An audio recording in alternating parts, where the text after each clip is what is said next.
Let me tell you about Ambassador Krelnuth. Because honestly, this guy was a piece of work. Picture a garden slug that somehow convinced itself it was destined for greatness, grew to about 4 feet tall, and developed an ego the size of a small moon. That's Krelnuth in a nutshell, or should I say in a shell, because this slimy little bureaucrat literally left a trail wherever he went. Now Krelnuth had made quite the name for himself in the Galactic Council by specializing in what he called delicate negotiations with primitive species, which, translated from pretentious alien speak, meant he was really good at bullying civilizations that couldn't fight back. His success rate was impressive, mainly because most species took one look at his bodyguard and decided that whatever trade agreement he was pushing probably wasn't worth arguing about. Speaking of his bodyguard, meet Vextard. If nightmares could mate with a blender and somehow produce offspring, Vextar would be their pride and joy.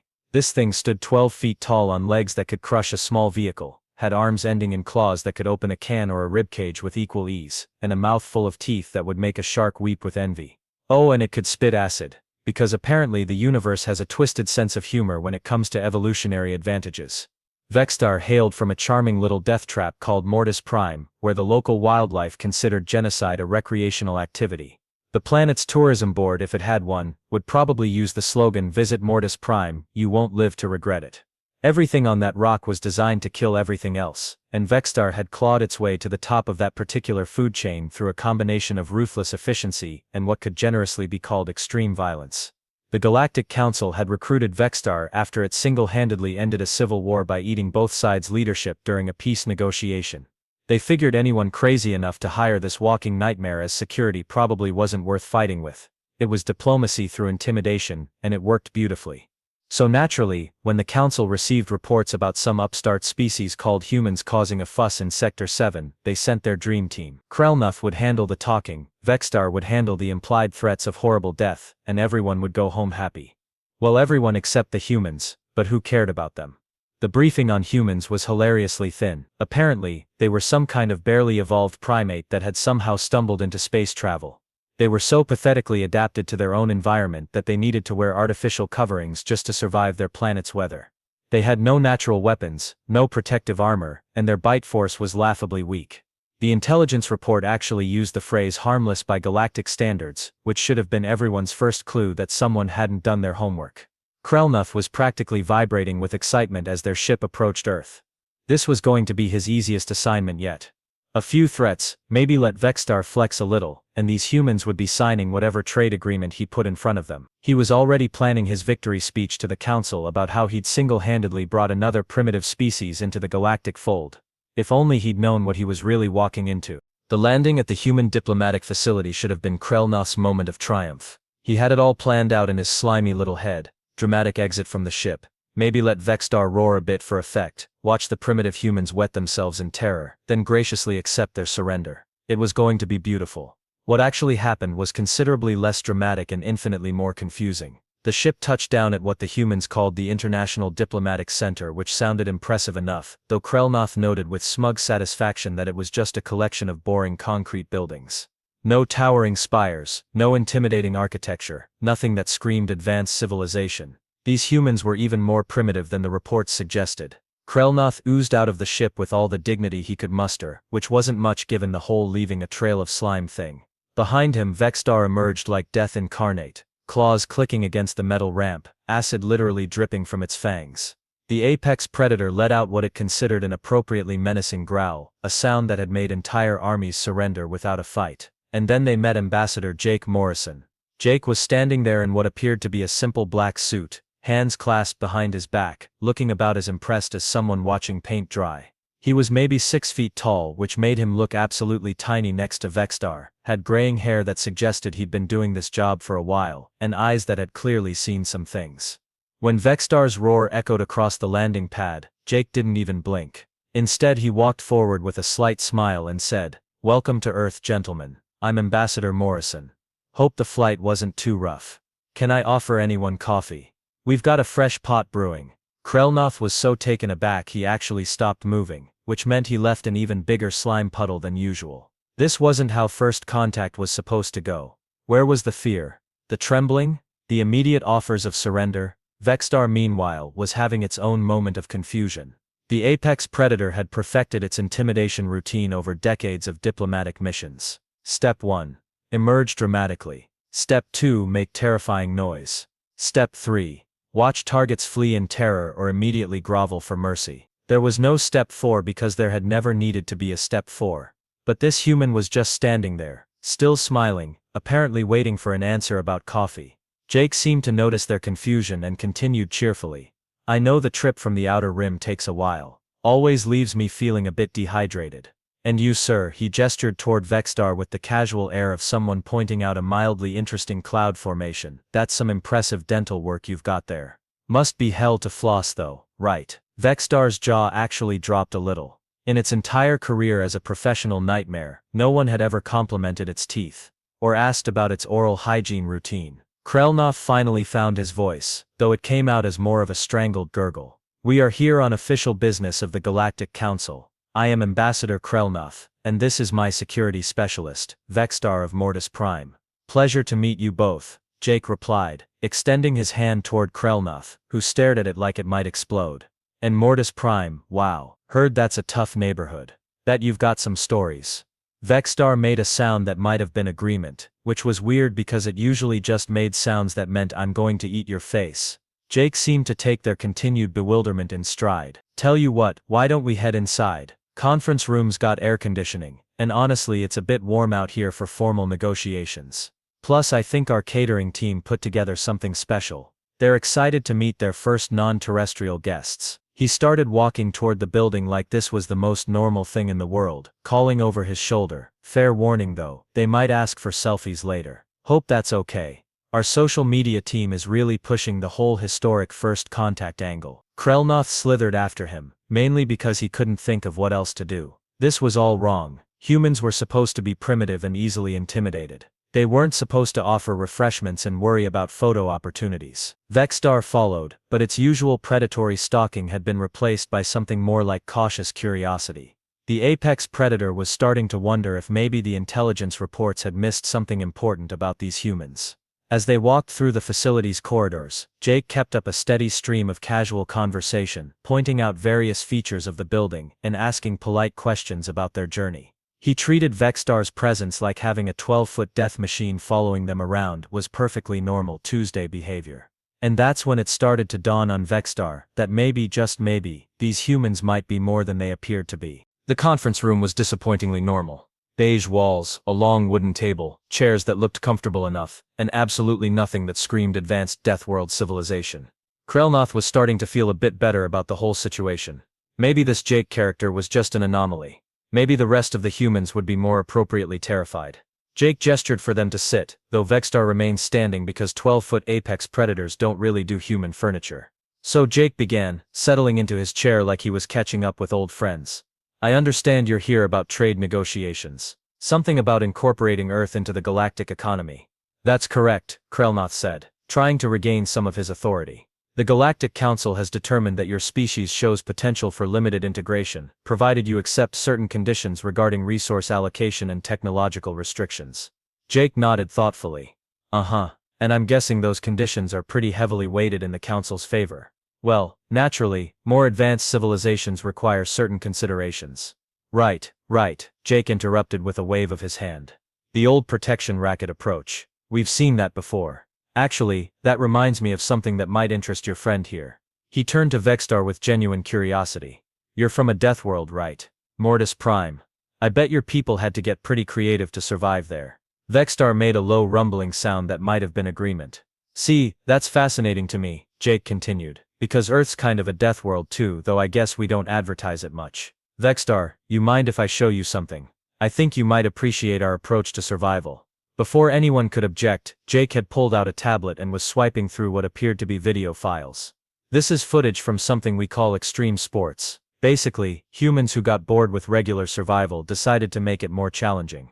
The first video showed a human jumping out of an aircraft at 30,000 feet. Vexstar's head tilted slightly, which for an apex predator was equivalent to dropping your jaw in shock. That's skydiving, Jake explained casually. We jump out of perfectly good aircraft for fun. This particular guy is doing it without oxygen at high altitude, just to make it more interesting.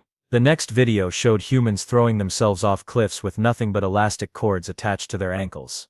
Bungee jumping. The goal is to fall as far as possible without dying.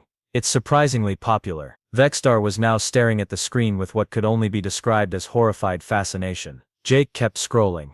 Oh, here's a good one. Free solo rock climbing. That's where humans climb sheer cliff faces hundreds of feet high without any safety equipment. One mistake and you're dead, but apparently that's what makes it exciting. Krelnoth was getting increasingly uncomfortable with this tangent. This is all very interesting, but we should return to the matter of trade negotiations. Actually, let me show you one more, Jake said, finding another video. This is from our Winter Olympics. Humans strap pieces of wood or metal to their feet and throw themselves down mountains at speeds that would kill most species. We call it skiing and snowboarding. Oh, and we made it competitive, so now humans try to do it faster and with more elaborate aerial maneuvers. Vexstar made a sound that no apex predator should ever make. It was almost like a whimper. The really crazy part, Jake continued, warming to his subject, is that none of this is for survival. We do this for entertainment. Our actual survival methods are way more intense. He pulled up what appeared to be historical footage. This is from our military history. Humans in something called trench warfare, where they spent years living in muddy holes while trying to kill each other with increasingly creative weapons. The life expectancy was measured in weeks, but they kept volunteering. More footage flashed by. Humans charging into machine gun fire. Humans deliberately crashing aircraft into enemy ships. Humans fighting in conditions that would kill most species within hours. We also keep predators as pets. Jake mentioned offhandedly. Wolves, big cats, sometimes sharks. We domesticated wolves into dogs, and now millions of humans share their homes with descendants of pack hunters. Some people keep snakes. Venomous ones, sometimes. Vexstar was now sitting down, which was not something it had done in a professional capacity for decades. Oh, and our sports, Jake added. We invented games where the entire point is for humans to try to give each other brain damage. American football, rugby, ice hockey, boxing, mixed martial arts. We televise these events and millions of people watch them for entertainment. The apex predator was staring at Jake with an expression that suggested its entire worldview was being systematically dismantled. The funny thing is, Jake said, setting down the tablet, most humans think we're pretty tame compared to our ancestors. The really crazy stuff happened before we developed modern safety regulations. Vexstar slowly turned to look at Krelnoth, who was trying very hard to pretend this conversation wasn't happening. And that's when it started to dawn on the apex predator that maybe, just maybe, the intelligence reports had gotten things completely backwards. These humans weren't helpless prey animals who needed artificial protection from their environment. They were predators who had made their environment afraid of them. For the next 20 minutes, Krelnoth tried desperately to salvage what was rapidly becoming the worst diplomatic mission of his career. He'd launched into his standard intimidation speech, the one that had worked flawlessly on dozens of primitive species. He talked about the Galactic Council's vast military might, their technological superiority, and the terrible consequences that befell worlds that refused to cooperate. Jake listened politely, occasionally nodding and making little, sounds like he was taking notes on a grocery list. At one point, he actually yawned. Are you even listening to me? Krelnoth finally snapped, leaving a particularly agitated slime trail as he writhed in frustration. Oh, absolutely, Jake replied. You're telling me that if we don't sign your trade agreement, the Council will send a fleet to subjugate our planet. Standard gunboat diplomacy. We've seen it before. Seen it before. Krelnoth's voice shot up an octave. This is your first contact with galactic civilization. Well, sure, with you guys, Jake agreed. But the concept isn't exactly new. We've been doing this to each other for thousands of years. Actually, we got pretty good at it. Vexstar had been silently observing this exchange while trying to process everything it had learned about human nature.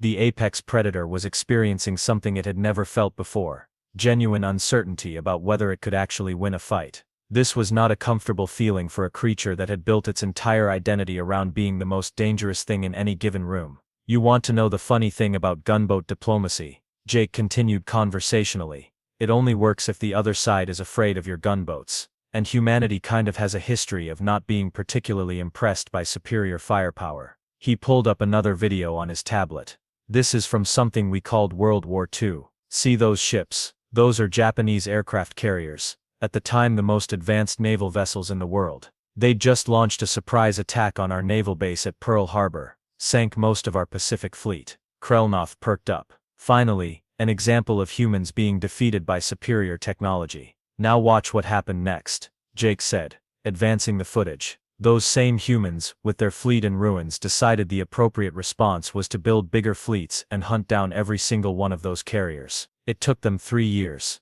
but they sank them all. Every last one. The video showed massive naval battles, aircraft swarming like angry bees, ships exploding in spectacular fireballs. The really impressive part, Jake noted, is that they were simultaneously fighting a war on the other side of the planet, against the most militarized nation on Earth. Two-front global war. And humanity's response was basically hold my beer and watch this. Vexter made another one of those concerning whimpering sounds.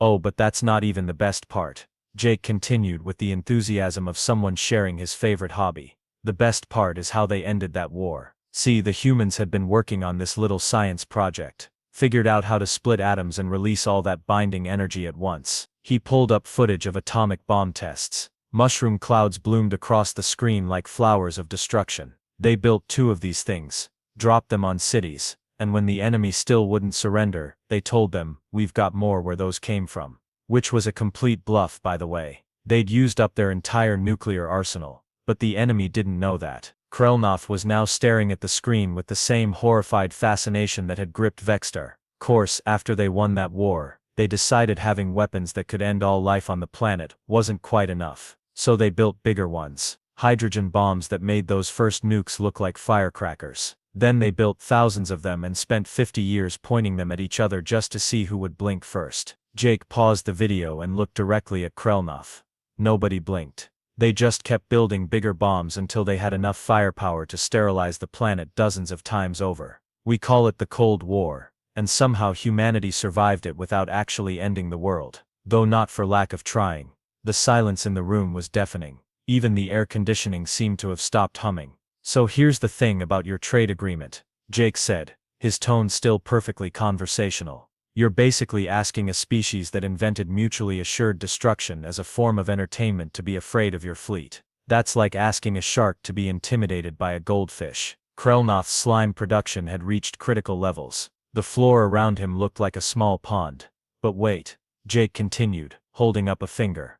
I haven't even gotten to the really scary stuff yet. See, all of that was just humans fighting other humans. You want to know what happens when humans decide something is an existential threat to the species. He pulled up more footage, this time of what appeared to be scientific facilities. We eradicated diseases that had been killing us for millennia. Smallpox, polio, dozens of others. Just decided they needed to stop existing and made it happen. We've driven species to extinction by accident, and when we put our minds to it, we can do it on purpose. Vexter was now openly staring at Jake with something approaching awe. The point is, Jake said, setting down the tablet and looking directly at Krelnoth. Humanity has spent its entire evolutionary history fighting things that were bigger, stronger, faster, and better armed than we are. And we've gotten really good at winning those fights. That's when Krelnoth made his fatal mistake. Faced with the complete collapse of his intimidation strategy, he fell back on the one tool that had never failed him. Vexter, he commanded, his voice shaking with rage and fear. Demonstrate to this primitive monkey why he should show proper respect to his betters. The apex predator slowly turned to look at its employer. Then it looked at Jake, who was sitting calmly in his chair with his hands folded, still wearing that slight smile. Go ahead, Jake said quietly.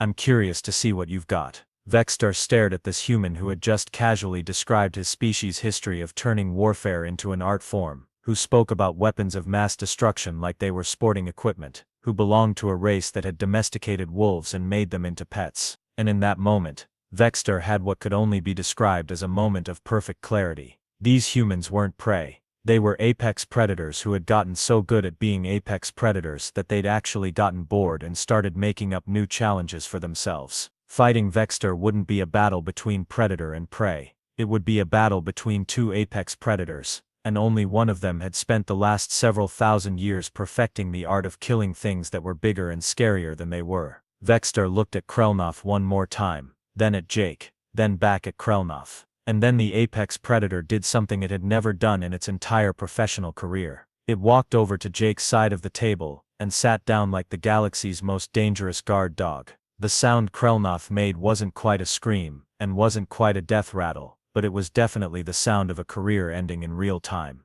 The silence that followed Vextar's defection was the kind of profound quiet that usually precedes either enlightenment or complete mental breakdown. In Krelnoth's case, it was definitely leaning toward the latter. What?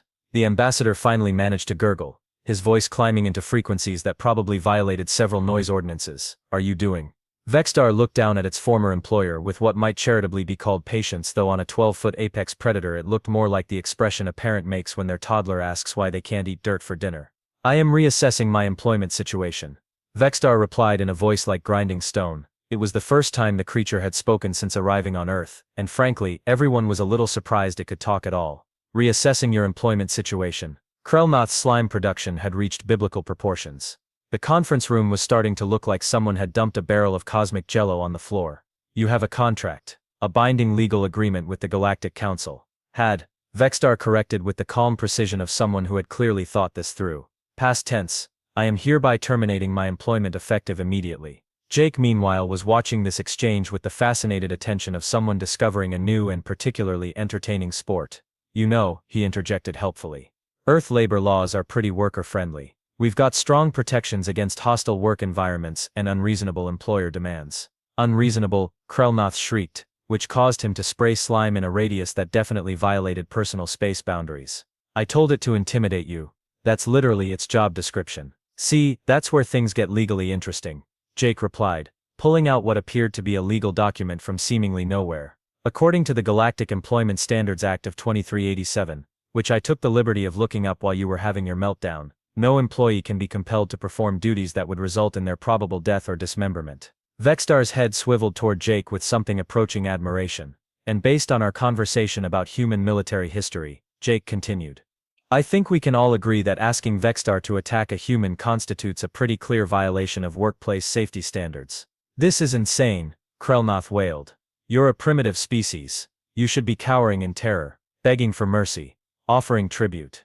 Yeah, about that, Jake said, reaching under the table and producing what appeared to be a sandwich wrapped in paper. Vexstar, you hungry? Our catering team wasn't sure what apex predators from Death Worlds eat, so they kind of went with a build-your-own approach. The sandwich was roughly the size of a small briefcase and appeared to contain enough meat to feed a small army. Vexstar accepted it with what could only be described as wonder. Thank you, the apex predator rumbled, unwrapping the offering with claws that could disembowel a rhinoceros. This is unexpected. We figured anyone who's traveled this far from home probably worked up an appetite, Jake explained. Plus our intelligence reports suggested that most galactic species have pretty bland food. We thought you might appreciate something with a little more flavor. Vexstar took a bite of the sandwich and made a sound that was somewhere between a purr and a growl of approval. This is remarkably well seasoned. What is this red substance?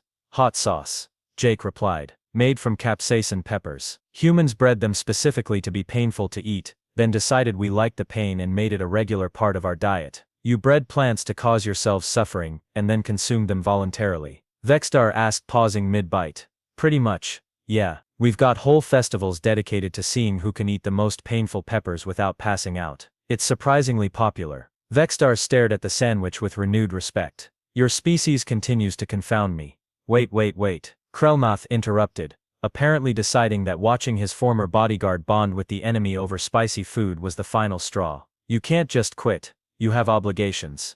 Responsibilities. The Galactic Council will hear about this. Oh, I'm sure they will, Jake agreed cheerfully. In fact, I've already sent them a preliminary report about our first contact experience. Mentioned how professional and courteous Vexstar has been throughout the entire process. He produced another document, because apparently Jake Morrison was the kind of diplomat who came prepared for every possible contingency. I also took the liberty of filing a formal complaint about your negotiation tactics. Turns out the Galactic Diplomatic Corps has pretty strict guidelines about threatening member species during trade negotiations. Krellnoth's eyes, such as they were, bulged to approximately twice their normal size.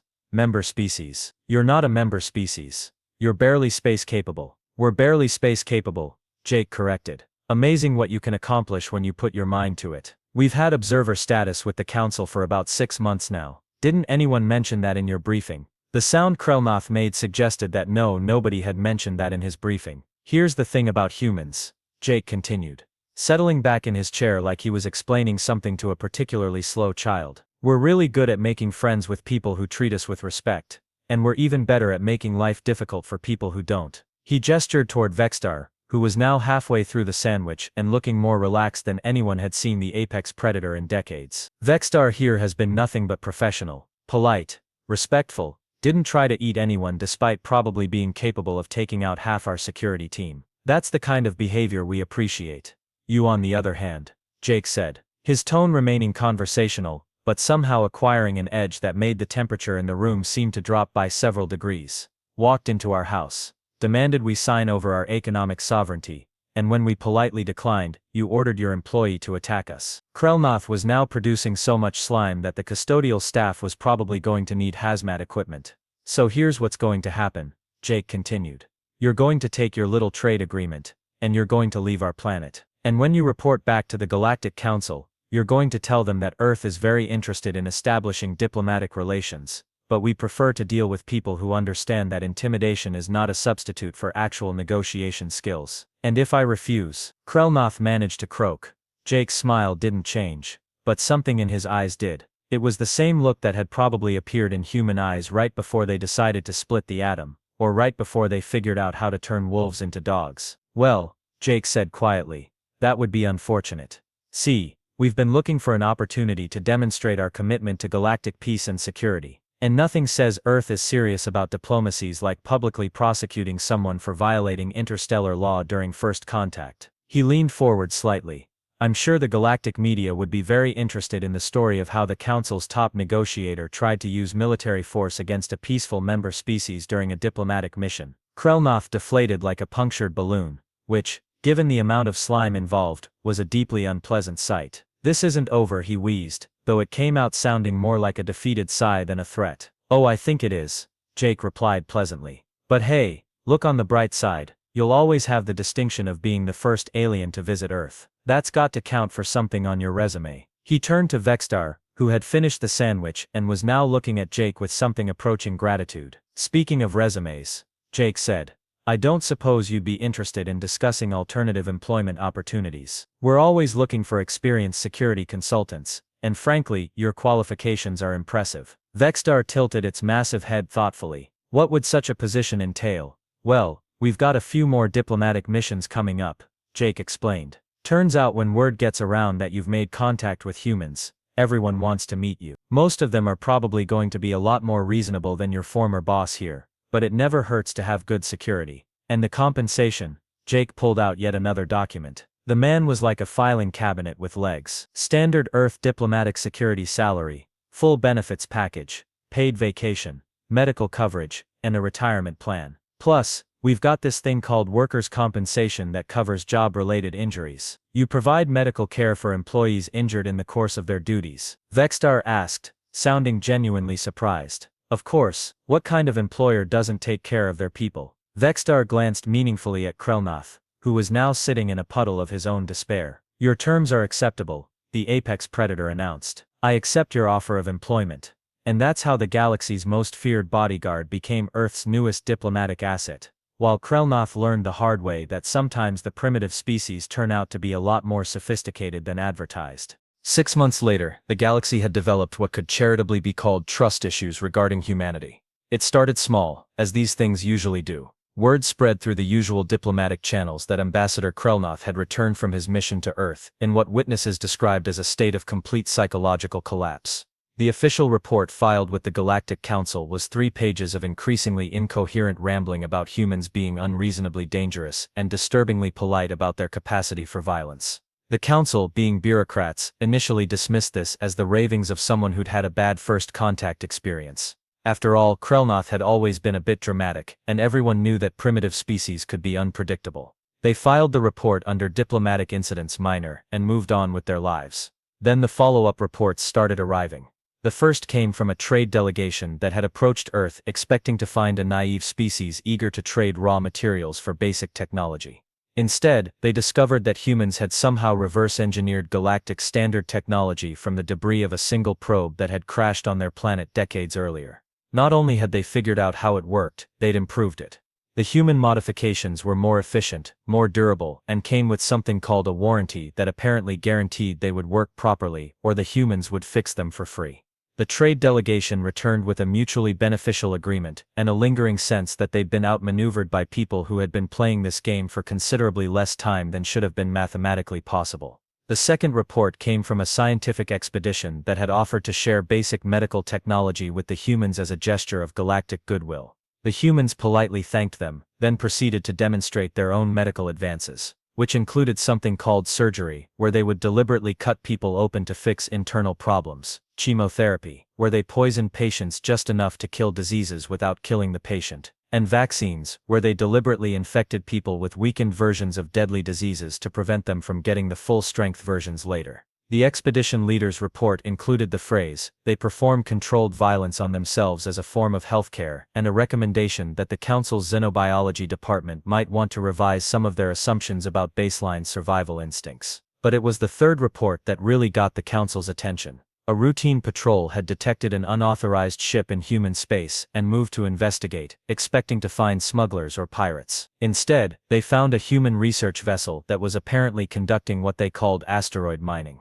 The humans had built machines that could tear apart entire asteroids and process the raw materials into useful products. In space, while traveling between star systems, when the patrol captain asked how long they'd been doing this, the human research team leader had shrugged and said, "Oh, about 3 weeks. We're still working out the kinks in the system." 3 weeks. They'd gone from basic space travel to industrial-scale asteroid processing in 3 weeks. The patrol captain's report was a single sentence: recommend immediate diplomatic contact before they figure out something that makes us nervous. Which brings us to the current situation, where Ambassador Jake Morrison was sitting in a conference room aboard the Galactic Council's primary diplomatic station, accompanied by his security chief, Vexter, who was wearing a custom-made badge that read Earth's Goodest Boy. The badge had been Jake's idea, and Vexter wore it with what could only be described as pride. The apex predator had discovered that working for humans came with perks that had never occurred to it during its previous career. Regular meals, for instance. Actual conversations with colleagues who treated it like a person rather than a weapon.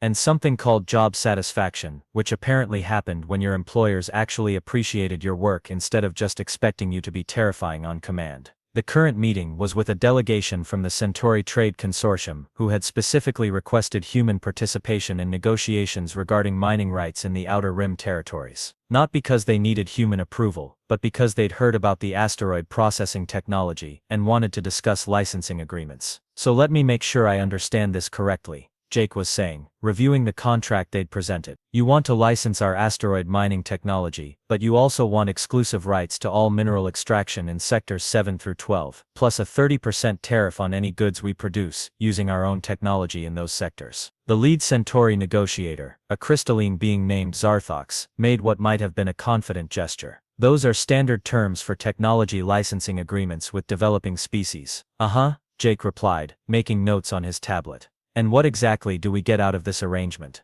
"Access to galactic markets, of course, and the protection of the consortium's security forces." Jake glanced at Vexter, who was sitting quietly beside him and radiating the kind of calm menace that suggested protection might not be humanity's primary concern. "That's very generous," Jake said diplomatically. "But I think there might be some misunderstanding about our current position. See, we've already got access to galactic markets through our trade agreements with the Altarian Republic and the Vegan Free States. And as for security," he gestured toward Vexter, "I think we're pretty well covered." Zarthox's crystalline structure shifted in what was probably surprise. "You have existing trade agreements, but you've only been spacefaring for about 8 months now," Jake confirmed. "Amazing what you can accomplish when you put your mind to it. Actually, that reminds me, Vexter, did the shipyard reports come in this morning?" "Yes, Ambassador," Vexter replied in its gravelly voice. "Construction is proceeding ahead of schedule. The first batch of human-designed vessels should be ready for delivery next month." "Human-designed vessels?" Zarthox asked, its voice climbing in pitch. "Oh, just some modifications to standard galactic ship designs," Jake explained casually. "Better engine efficiency, improved life support systems, more robust construction. We figured if we were going to be traveling between stars regularly, we might as well do it in ships that won't fall apart if someone looks at them wrong." What Jake didn't mention was that human engineers had taken one look at galactic standard spacecraft and had what could only be described as a collective aneurysm. Apparently, the rest of the galaxy had been building ships like they were afraid of space, with multiple redundant safety systems and designs that prioritized avoiding danger over actually accomplishing anything useful. Human ships, by contrast, were built like everything else humans made, with the assumption that dangerous situations were inevitable, and the best approach was to build something tough enough to handle whatever the universe could throw at it. The first human starship design included features like armored hulls, redundant power systems, and what the engineering team cheerfully called aggressive damage control protocols. When galactic shipbuilders saw the plans, their reaction had been somewhere between admiration and horror. The ships were undeniably superior to anything else in space, but they were also clearly designed by people who expected to get into fights and wanted to make sure they won. We've also been making some improvements to standard galactic technology, Jake continued, pulling up a presentation on his tablet. More efficient power generation, better materials science, improved communication systems. Nothing too fancy, just applying some basic human engineering principles. The presentation showed a series of comparison charts that made Zarthox's crystalline structure dim noticeably. Human improvements weren't just marginal gains, they were order of magnitude improvements that made existing galactic technology look like it had been designed by committee. How is this possible? Zarthox finally asked. Your species has been spacefaring for less than a year. Well, Jake said thoughtfully, I think it comes down to different approaches to problem solving. Most galactic species seem to focus on avoiding problems. Humans tend to focus on solving them. He pulled up another chart. Take space travel, for example. Galactic standard practice is to plot careful routes that avoid dangerous regions, maintain constant communication with traffic control, and carry enough supplies for 3 times the expected journey duration. Those are sensible safety precautions, Zarthox protested. Oh, absolutely, Jake agreed. But humans looked at the same problem and thought, what if we just built ships that could handle the dangerous regions? Turns out, if you're not worried about avoiding asteroid fields and radiation storms, you can take much more direct routes. Cuts travel time by about 60% on average. Vexter made a rumbling sound that might have been amusement. The ambassador is being modest. Human ships do not merely handle dangerous regions. They navigate them as if they were recreational activities. That's because they kind of are, Jake admitted. Our pilots have been comparing space navigation to something called storm chasing, which is apparently a hobby where humans deliberately fly aircraft into severe weather patterns to see what happens. Zarthox was now actively flickering, which was probably the crystalline equivalent of a nervous breakdown. Look, Jake said, setting down his tablet and leaning forward with the kind of smile that suggested he was about to make an offer that couldn't be refused. Here's what I'm thinking. Instead of licensing our technology to you, why don't we discuss a partnership? We provide the improved tech, you provide access to your existing trade networks, and we split the profits 50-50.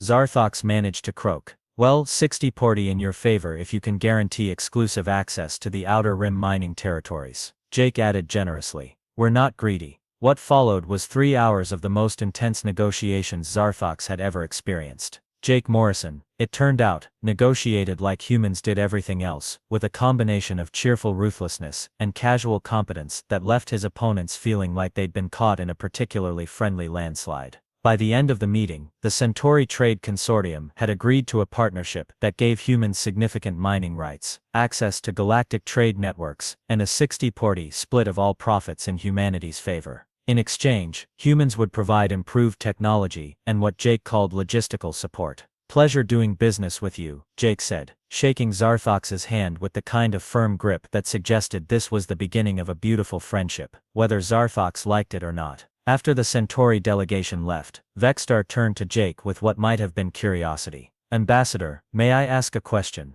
Of course. What's on your mind? When you said logistical support, what exactly did you mean? Jake's smile took on a slightly predatory edge. Oh, just that we'll make sure the trade routes stay safe and profitable. You know how dangerous space can be. Pirates, raiders, hostile governments trying to interfere with legitimate commerce. And humans are prepared to discourage such interference. Vextar, Jake said, pulling up a file on his tablet. Let me show you something called the United States Navy. Specifically, their historical approach to protecting maritime trade routes. As Jake began explaining concepts like gunboat diplomacy, freedom of navigation operations, and showing the flag, Vextar began to understand why the galaxy was developing trust issues regarding humanity. Humans hadn't just joined galactic civilization. They joined it, with the clear intention of reorganizing it, according to human standards of efficiency, safety, and what they called enlightened self-interest. The galaxy was about to discover that humans didn't just make good allies.